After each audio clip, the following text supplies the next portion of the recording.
Hey writers, you're listening to the Kobo Writing Life podcast, where we bring you insights and inspiration for growing your self-publishing business. We're your hosts. I'm Laura, one of Kobo Writing Life's author engagement managers. And I'm Rachel, the other author engagement manager for Kobo Writing Life. In this week's episode, we spoke to romance author Katrina Kwan. Katrina is a Vancouver-based author and actress. After graduating from university in 2017 with a political science degree with honors, Kwan spent the next 6 years honing her creative skills as a freelance ghostwriter.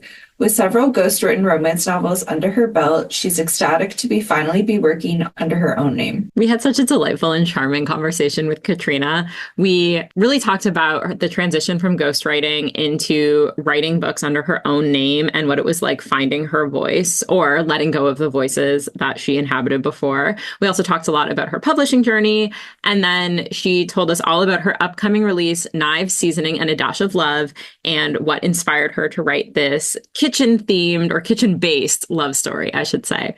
Like I said, it was a delightful chat, and we hope you enjoy.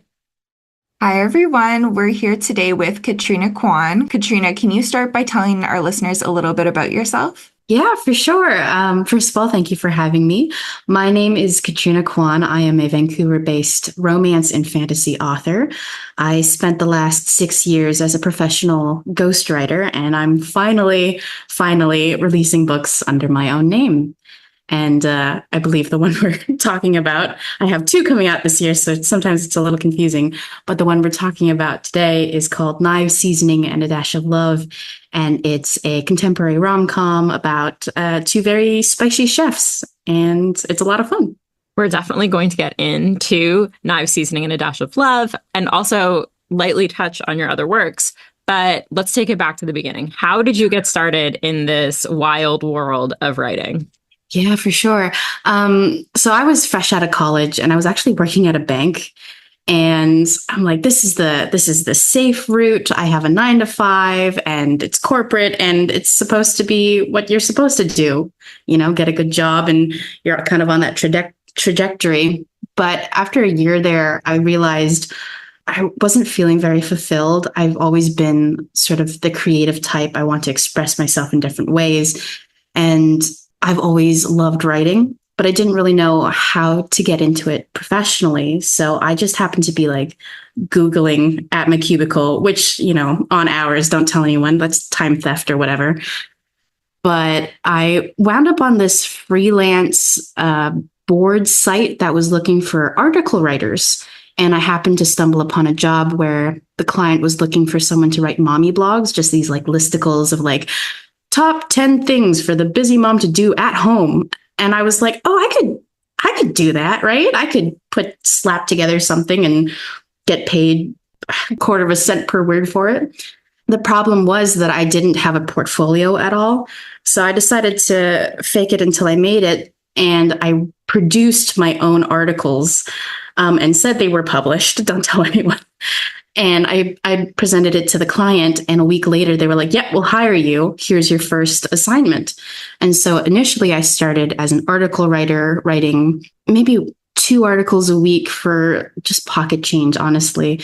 But it was thrilling because I was finally getting paid to write. And so I would do that as sort of like a side hustle while at my 9 to 5, until finally one of my clients approached me and was like, do you write fiction at all?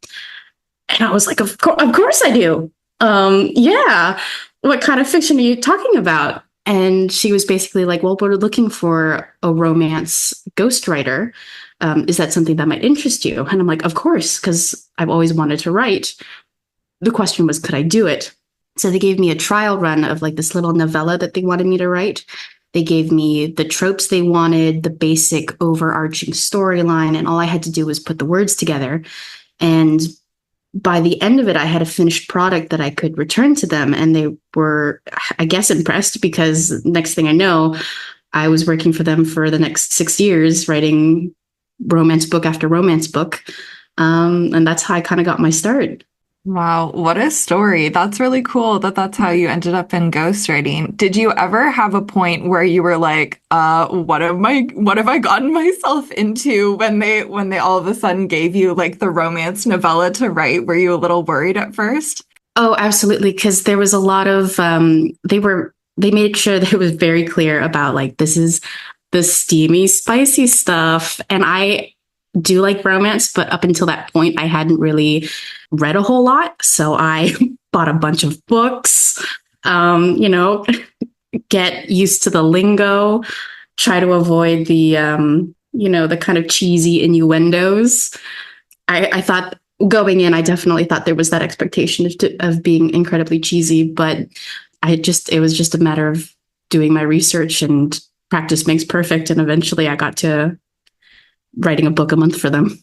Writing a book a month is no joke. I'm so curious what your writing process is like when it comes to keeping up to that kind of volume. Definitely. It was very overwhelming at first, I would definitely say, because their deadlines were very, very tight. And the reason they do this is to keep like reader retention. So every month they have a new book to promote. While you're writing one, they're pushing the one you just finished. And it's a whole cyclical thing where some of these teams that I worked for even had multiple ghostwriters writing under the same name. So you were never without content. But it was a matter of, you know, if they needed 20,000 words a week, then you just divide that by how many days I'd be working, which is probably 7 days a week, because I loved what I did. So I never really took a weekend off. But it was about hitting those minimums and not stopping until you finished them, or else, you know, you didn't get paid. And I needed to pay bills. So I did what had to be done. Can you tell us a little bit more about the ghostwriting process? Did it kind of change depending on the project, or did they always give you kind of like a rough plot and you kind of went from there? How does that work? In the beginning, they would provide me with an outline. So they had very basic skeleton of like who the characters were, very basic outline of what they wanted the story to be, the tropes they wanted me to hit, because they had my clients would do all the research and really tap into their audience and understand like these tropes work really well for our particular audience. So we're going to write these over and over and over again. I mean, to the readers, it felt like a brand new, fresh story. But once you've written over and over again, basically the same story, it gets a little bit repetitive. But as I started to get more comfortable in my role as a ghostwriter, they started to give me a little bit more leeway. So I would, just to keep things fresh, I would propose ideas to them. Like, what if we tried this instead? Because I really wanted to take a little break from, you know, the Playboy alpha males that are very, very popular in that genre. And it got to a point where my client trusted me enough to be like, yeah, sure. Here's a series. Go ahead and see what you do with it. They had to have final approval, of course, but eventually it got to a point where I had a little bit more freedom in what I got to write. And I'm curious how you took that structure now that you've moved into writing under your own name, and how that's kind of evolved into your own writing process. Do you still sit down and be like, okay, like here is the outline as though a client had given it to you, only now it's your work, and kind of work from there? Or have you completely changed how you tackle a project now that it's your own? Oh, definitely. I definitely still sit down and outline absolutely everything. I know there's a lot of conversation in like the writing world where are you a pantser or are you a plotter? And I would say I'm kind of a hybrid. I will sit down and I will plot out every single detail that I can. But it's gotten to a point where while I'm writing, if ever there comes a point where a scene feels like it's dragging to me or a character doesn't feel full and rounded, I'll sometimes off the cuff will just take it in a different direction, because at least I have the plot as a sort of roadmap that I can follow and reference. So I'm never truly lost narrative wise. But while I'm writing, I'll pants it and see what's fresh and new. And that way it keeps it from feeling too stale. And has it been a challenge at all to find your own voice after inhabiting the voice of so many other authors before writing your own work? I would say not really, because I feel like when I was writing for clients, they had a very specific audience in mind. And so I would write to gear towards that audience, mostly moms. They have romance needs too. But I find that in my work, my characters sound a lot more like me. They're a little bit snarkier. And I feel like it is just, I've actually been able to relax into my own voice more so than when I did as a ghostwriter, where I kind of had to keep it clinical for a lack of better words, if that makes sense. You write both romance, as we like touched on a little bit, but you also have a fantasy release coming out in the fall. What drew you to these genres in particular? Well, romance for me was just a natural leap, ghostwriting romance to writing contemporary romance for myself. But fantasy has always been something that I've always enjoyed as a reader. You know, you've got all the classics, I feel like, but I just wanted to try my hand at it where, you know, in contemporary romance there isn't a whole lot of world building that's necessary because obviously we live in the world and we know what it's like, but I wanted the extra challenge when it came to fantasy of starting completely from scratch and just trying my hand at it, I guess. And just kind of going back to your writing process when it comes to fantasy and the world building aspect, do you have the full world kind of created either in your head or on paper before you start that outline, or where does the world building fall in that process? Funnily enough, I mentioned to someone the other day that all of my ideas come to me in the shower. So they're never really fully fleshed out thoughts. But sometimes I'll have a concept of like, so my fantasy is called The Last Dragon of the East, and it's coming out in October. I just had this idea of I really wanted to explore Chinese myths and see where I could go from there. I didn't really have an idea of the setting or the story. I just knew that I wanted it to be an adventure and I wanted to be romantic and I wanted it to build off of these Chinese myths and legends that my parents and grandparents would have grown up with that I wasn't too familiar with. So I didn't have a concrete plot for that one, but you know, eventually I did have to force myself to sit down and be like, okay, what kind of story do you want to tell? And sometimes the details just come to you as you write and you throw it in and you build the world from there. It sort of happened organically, this fantasy book. And now that you have both books under your belt, I guess, what have you found to be the biggest challenge so far, writing your own work versus the ghostwriting? I think the biggest challenge actually it comes down to me and my self-confidence, because obviously as a ghostwriter, nobody knew I was the one writing it. I could sort of, if people didn't like it, I could have sort of hide behind the pen name and try again from there. And I didn't take it as personally. But now my name is attached to these books and it feels very much like a stamp of approval. And obviously I'm very proud of my work. And I love these stories so much. And I love the characters and the settings, but it's definitely been a little bit more nerve-wracking this time around, knowing that people are going to read this book and be like, yep, that's a Katrina Kwan book. And there's nowhere for me to hide because I'm really shy. And, you know, people will have good opinions, bad opinions, but there's, I just kind of have to learn to face the public. And that's definitely the biggest difference. It's interesting that you say that you're shy because, correct me if I'm wrong, but you do have a little bit of a background in acting as well, Yes, do you not? I do. So in 2020, I turned 25 and I was like, oh, acting's always been really cool. I want to give it a try. And then the pandemic happened. But it was still an amazing experience. As I said before, I've always been a really creative person. I've always wanted ways to express myself. And acting seems like a really good way of doing that. I'm still very, very shy, but there's something, I don't know. I feel like I can turn it off when I have to, when the cameras are rolling, and then I'm playing a character. So it's not me, if that makes sense. No one's judging, well, they're judging my acting, but they're not judging me as a person. They're judging the character. So I'm kind of able to hide behind that persona. Same with ghostwriting. I'm able to hide behind that persona. Whereas now that I'm writing for myself, in a weird way, I feel more exposed than ever because these stories just mean so much to me. I'm putting aspects of myself into the characters, into the stories. And I feel like I'm learning to separate myself from the books. Many authors before me have told me to do that. I'm a work in progress though.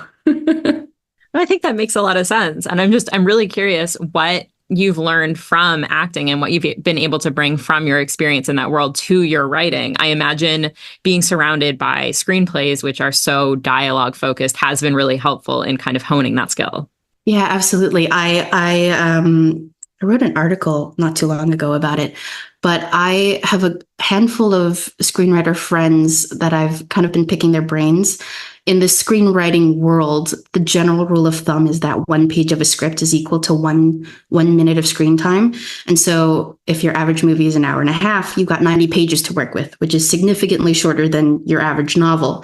So there's really no room for fluff. So everything has to count. And I've kind of taken that sort of line of thinking into my books where, does the scene serve a purpose? Does this character serve a purpose? If not, cut it. Like there's no hard feelings, I think. And I've kind of taken that to heart so that the story keeps its momentum. Dialogue-wise, it's always interesting to try and implement dialogue from screenwriting, the lessons I've learned there, to writing in books, because the funny thing is there's sort of a joke that screenwriters aren't actors. And sometimes screenwriters will write these huge blocks of dialogue that no sane human being would ever say. Like, it doesn't sound normal. So you kind of have to, I also apply that to when I'm writing dialogue in books. Like, if I read this back, is this going to sound normal, or is this going to sound like just a huge chunk of text that realistically there's no periods for breaths, no pauses for effects. It's just blah. So can you tell us a little bit about your upcoming release, Knives, Seasoning, and a Dash of Love? Yeah. So Knives, Seasoning, and a Dash of Love was actually originally published through an indie publisher called Lake Country Press. And it was originally published December 2023 when my editor, Amanda Ferreira, I hope I pronounced that right, I'm sorry, Amanda, at Random House Canada picked up a copy, and she wound up loving it so much that she was approached my publisher and asked, like, are the Canadian rights available? And between the two of them, they kind of decided, it just might be smarter if we gave the rights over to Penguin so that we could republish, repackage the book for a world release. And so that's kind of what happened there. It was really wild, and I didn't know what was happening. But now we're here, and Knives is being released August 27th, 2024. And I'm really excited. That is so exciting. And what was that process like? Did you have to go through a whole new round of edits, or was it pick it up, re-release situation? So there were some edits. I think if readers pick up both versions of the book, they'll definitely see some differences. There were some early reviewers of the first edition noticed a couple of typos, couple of inconsistencies. We went back to fix it, which is definitely a blessing that I'm really grateful for, because how many people can say, "Oh, I made a mistake, I want to take that back," and so now I get to. We've made some small changes to the actual structure, very small. I'm talking like we took one chapter out because it wasn't serving a purpose. We have additional dialogue to really lend itself to the restaurant atmosphere. I was watching a lot of The Bear recently, so I was like, let's add this lingo and make it sound even better. And we also have a bonus chapter at the very end of the book that's exclusive to the Random House Canada edition. So if you want to read that, you got to get it. Go buy my book. And I'd love to touch on the restaurant lingo and just kind of like the general restaurant vibe of the book, because as somebody who has worked in restaurants and bars for like 10 years, you nailed a lot of it. So I'm curious where the inspiration came from and where your experience in this world of hospitality lies. Yeah, for sure. My first ever job was actually as a hostess at a restaurant. So I've kind of been in the hospitality industry for a really long time. So all throughout high school, I worked as a hostess. In college, I actually worked as a bouncer at the college bar, which is a very interesting experience, drunk college students every Friday, Saturday night. And then for the second half of college, I actually worked as a waitress in a restaurant as well. So I'm quite well versed with front of house, but I really wanted to take this opportunity to explore what happens in the kitchen. And definitely things like The Bear and a movie called Burnt, I believe, starring Bradley Cooper, was one of the big inspirations for me to write this book, because I find anyone who is thoroughly dedicated in their craft, I think they have my utmost admiration, because you have these perfectionists who want to create works of art on plates. And I just really wanted to dip my toes into that world. One of the things that really stuck out to me when I was reading was all the amazing food that the different characters get to make and eat. Did any of the dishes in the book come from ones you've had before or yeah? Yeah, definitely. A lot of the Chinese inspired foods that you see when the characters visit home, are meals that I've had growing up as a kid. A lot of the comfort meals later in this. I don't know if you want spoiler alert, I guess. Near the end of the book, when they're all serving comfort foods, are all things that I've had. And obviously, I did visit France once. Once, I guess, doesn't make me an expert, but they have just a wonderful variety of dishes that everyone just needs to try at least once in their lives. I think I just really wanted to do them justice, and I researched the dishes and what goes into it and how long you cook it and specifically what cuts need to go into it. And so I really tried my best to capture not just the essence of the food, but the whole process of it. I have a couple questions here. But first I want to say that mad props to being a host at a restaurant, because that is without question the hardest job in front of house. Yeah. And everybody be nice to your hosts and hostesses, because they are more dealing with stressed so than much. you will ever know. Oh my God. Yeah. Was it more stressful to be a bouncer though in college? Oh, well, very stressful. See, the thing is, I was the smallest person on the team. So the guys on the bouncer team were like, okay, we're not going to let you go anywhere. And if there's a fight, maybe you should just stand aside. So really, I just checked IDs and, I was a glorified bouncer, let's say. They never let me get in on the action, but I could handle myself. But they didn't trust me to. What I was going to ask, though, other than just compliment your hosting skills, because, again, so stressful. What was the research process like? You mentioned researching what goes into each dishes. You were writing a scene. You're like, oh, OK, I need to come back and add additional research to this. Or was it at the beginning of the writing process and then you sprinkled your little research fun facts throughout the book? I really love documentaries, and I can't remember what it was called. It's on Netflix, but it's basically about the blue ribbon. There's an award in France where if you're a chef who can master these specific things, dessert. I've totally forgotten. I just remember the documentary was intense because there's this huge showcase at the end, and they were making these desserts made of crystallized sugar, and one wrong move, the whole sculpture fell. And I was just like, oh my God, this is so intense. So I've always had a love of food documentaries. And I love, there's a great series. Oh, I'm so sorry. I can't remember any of it. Blue Ribbon Baking Championship, maybe? Oh, much more intense than that. But I get something very similar where it's this prestigious award in France that only a select few chefs are able to earn. And I found on YouTube, they've got great resources. They've got these behind the scenes of what it's like in kitchens at Michelin star restaurants. And so definitely when I was writing the scenes in my first pass, they were very basic, bare bones, here's the stove and here's what kind of knife.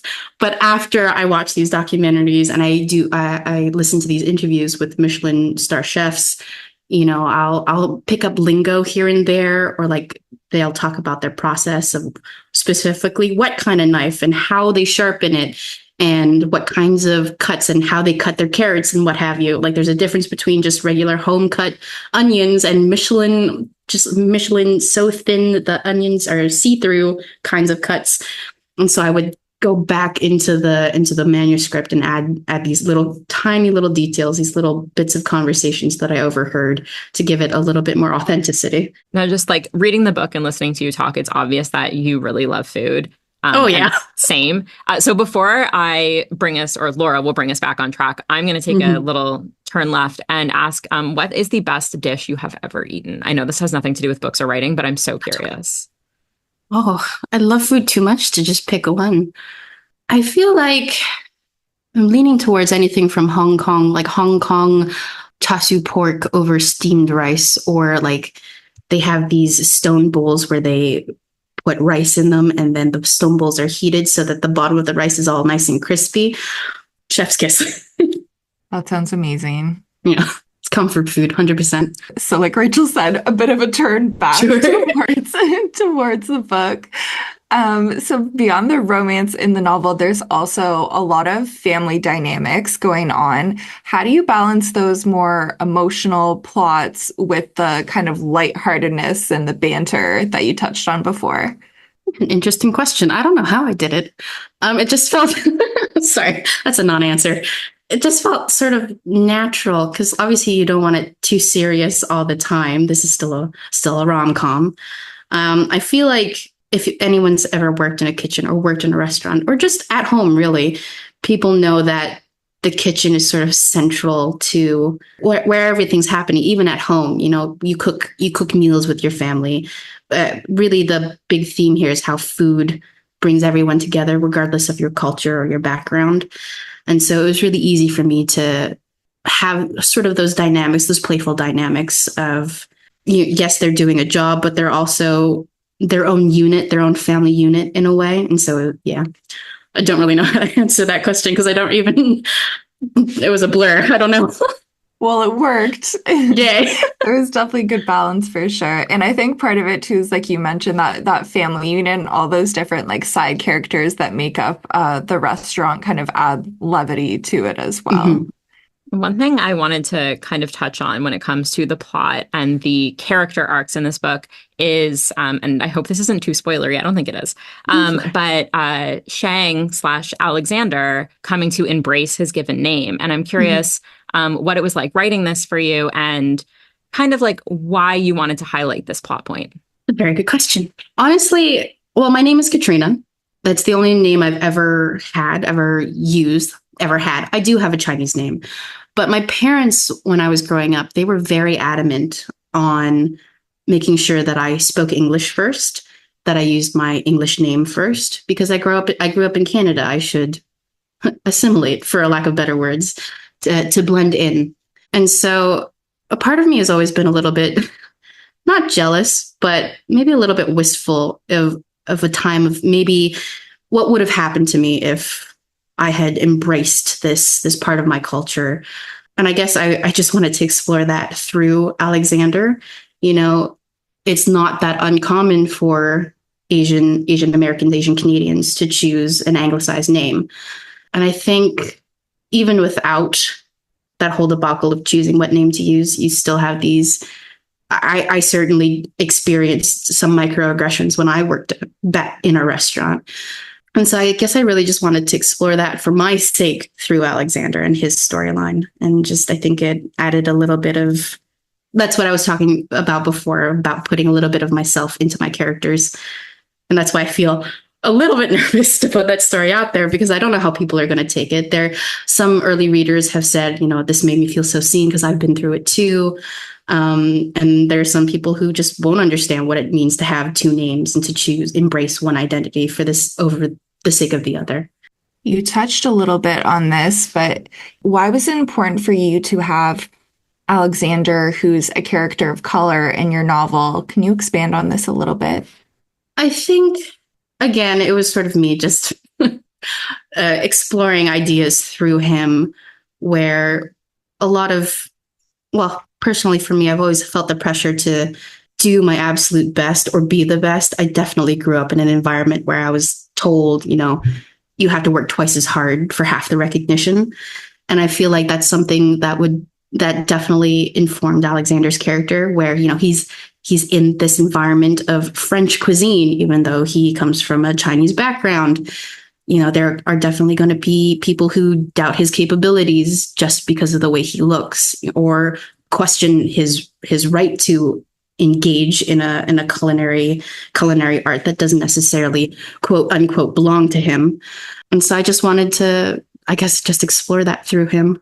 This might be kind of a loaded question, and I apologize for that. But I'm curious because a lot of times, and I've read this in interviews or other authors we've talked to, when you are representing an underrepresented group, for lack of better terms, a lot of authors feel pressure to make that representation, quote unquote, perfect for their community. Mm-hmm. And I'm curious if that's something that you've also experienced throughout your career as an author. It definitely hasn't hit me yet. But now that you mentioned it, I'm like, oh, shit, I probably should. You're so welcome for instilling the stress into you. Oh, no. I'm so sorry. No, that's okay. I feel like, Up until this moment, I've never given it much thought. And maybe I should have. I don't know. Maybe that's the trying to be perfect for who I represent. I think the fact that you haven't thought about it is actually better. Not to like put my own opinion on this, Sure. but I feel like it becomes more authentic because there's no way to perfectly represent an entire group of people. So I think the fact that you're, like you've mentioned, putting so much of yourself into the story. This is just, I'm just, this is my experience. Exactly. Yeah. But I was just so curious because we've talked to authors across many groups of people. This is such a weird way to put it, but outside of the like cis het white box that so much of publishing exists.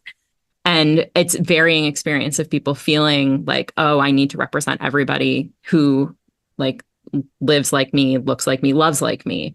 So I always like to ask because I think it's so interesting. And I feel like the Asian diaspora is so large in and of itself. It's not just, Chinese people across the world. It's Koreans and Japanese, and it's everyone in East Asia. And I feel like putting that much pressure to represent one group, it's definitely a lot.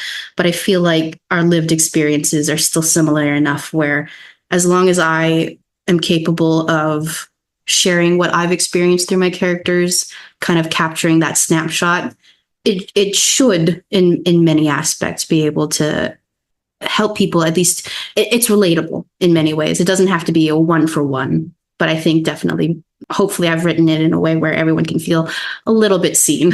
So it doesn't have to be 100% perfect representation. I promise my next question's easier. Okay. You mentioned the bonus chapter. And I'd love to talk about the bonus chapter, much later topic. So like you said, it's at the end of the book. It is only in this edition that is being released in a couple weeks' time. Was it hard to decide what content to add? Or alternatively, was there more that you wanted to include but didn't have an opportunity to? Honestly, for this bonus chapter, it was pretty easy to decide. The spoilers, it's in Freddie's perspective. And just put a spoiler tag at the front of this podcast. It was pretty easy for me to decide because I'd been living with these characters for so long, and I feel like, never say never, but I don't think there's going to be a sequel following these characters. So I wanted to sort of give the side characters a little opportunity to tie everything up into a nice, neat little bow and give them a little happy ending as well. So yeah, I think I always knew I wanted to tell the epilogue from his perspective. You touched on this a little bit, but your debut fantasy novel also releases soon. How are you balancing both release schedules, especially for such different books? Very poorly. I'm trying my best. I have wonderful, wonderful teams, both at Random House and at Saga Press. They have been so supportive and so loving and so encouraging. Obviously, I only have one social media account, which is Instagram. I feel like if I spread myself too thin, I'm not going to have enough time to promote as well as write, which is ultimately all I want to do. But in this day and age, it's kind of the onus, unfortunately, is kind of expected of authors to promote their work. And I don't mind, but it's definitely a lot. But I have content scheduled out and I kind of let my Instagram do its thing and I'll pop in every now and then. But yeah, I'm doing my best. That's all I can say. I'm curious about your social media or using social media, I guess, as somebody who is shy. And like you mentioned, a little bit, not like nervous, but a little bit shy about your first books coming out. What has your experience on social media been like? And how does that kind of fit into your marketing plan as, like you mentioned, an author who is expected to promote themselves? Well, that's a loaded question. You're just coming at me today, huh? I don't mind. I definitely feel like there's some days where I just don't want to show my face at all because ultimately it's about the books, right? But there's this expectation that authors should be putting themselves out there. It feels like screaming into the void, honestly. I'm not going to lie. It feels like screaming into the void. And everyone has their opinion pieces on like how to hit the algorithm and go viral. And you have to do X, Y, and Z. And all of my author friends are making reels. And I'll just be there on Instagram watching in jealousy because I don't have any idea how they do it. But two, I guess I just don't have the stamina for it to also be on Instagram all the time coming up with content. I wish I could, but honestly, I make posts and I schedule them and I let it do its business because I can't. Sometimes I feel way too old to be on Instagram. I do love connecting with readers very much, and I love connecting with other authors very much. But sometimes I'm a very quiet, private person, so I just kind of try to take a step back and disappear for a little bit. But that's why I've got things scheduled so that it gives the illusion that I'm always there. And I mean, I think that's fair because, as we've mentioned, you have 2 books coming out within 3 months, 2 months of each other. So I feel like not being online all the time is understandable. Yeah. I feel like I definitely had a bad habit early on of constantly checking on things around the clock, and it was just too mentally draining. So I've learned to step away just a little bit. Yeah. I have a question for you about kind of romance writing. So Knives, Seasoning, and a Dash of Love has that quintessential grumpy sunshine trope. Is there a different trope that you like reading or one you'd like to incorporate into your future books, maybe? Funny you should say that. I also have grumpy and sunshine in my fantasy book, except it's the other way around. She's really grumpy and he's just this pocket full of sunshine, and I love him. But in my next book, I just submitted edits to my editor. They're both grumpy, and I'm really excited to share them with the world. In terms of dynamics, I love them all, honestly. I don't think I could ever pick a favorite. I think all dynamics are wonderful. Well, you've kind of led into my next question, which is, What are you working on next? I am working on my sophomore fantasy book called The Legend of the Nine-Tailed Fox. And it's not a sequel per se. It does exist within the same fantasy world as The Last Dragon of the East, but they're 2 very separate stories. You don't have to read one to understand the other, though there are Easter eggs. And it's basically, the spiel of it is, after a hunt gone wrong, a 9-tailed fox demon is banished to the deepest circles of hell with the hunter who sent her there. And they have to basically form a very tenuous alliance to figure out a way of getting out of hell. But, provided they don't kill each other first. So that's what I'm working on right now. That sounds fantastic and a lot of fun. Oh, yes. And you mentioned your Instagram, so can you plug where listeners can find you online? Yeah, you can find me online on Instagram. My handle is at Katrina Z Kwan, and I have a website, katrinakwan.com, and that's about it. That's my social media reach because I don't have the energy to do anything else. Oh, that's perfect. So fair and much more authentic that way, I think. Well, we will include links to both your website, your Instagram, and your books so the good folks can pre-order or order them whenever they listen to this. And Katrina, thank you so much for taking the time to chat with us today and answering my very off-the-cuff, difficult questions. I apologize. No, it's okay. Thank you so much for having me. Thank you, Katrina. This has been great. Thank you. Thank you for listening to the Kobo Writing Life podcast. If you're interested in picking up Katrina's books, we will include links in our show notes. If you're enjoying this podcast, please be sure to rate, review, and subscribe. And if you're looking for more tips on growing your self-publishing business, you can find us at kobowritinglife.com. Be sure to follow us on social media. We are at Kobo Writing Life on Facebook and Twitter, and at kobo.writing.life on Instagram. This episode was hosted by Laura Granger and Rachel Wharton, with production by Terrence Abrahams. Editing is provided by Kelly Robotham. Our theme music is composed by Tearjerker, and a huge thanks to Katrina Kwan for being our guest today. If you're ready to start your publishing journey, sign up today at kobo.com/writinglife. Until next time, happy writing.